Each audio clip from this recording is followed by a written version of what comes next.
appears when Riot Vanguard detects that required hardware security features are missing or not properly enabled. To fix it, follow the steps below carefully. Step 1. Enable IOMMU in BIOS UEFI. 1. Restart your PC. 2. Enter BIOS UEFI. Press Del, F2 or F10 while booting.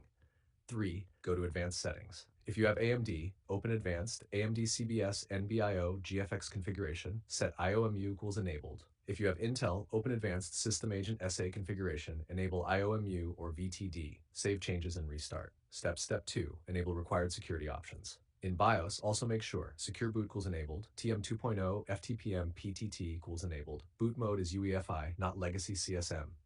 Save and reboot again.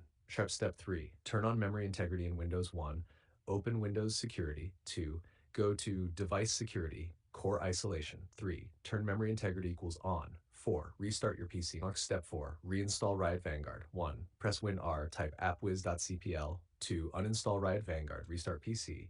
Open Riot Valorant, Vanguard reinstalls automatically. 5, restart again when asked. Step 5, update BIOS and chipset drivers. Download the latest BIOS for your motherboard. Install the latest chipset drivers. Old BIOS versions often cause this error. If the error still appears, double-check IOMMU is enabled, not auto.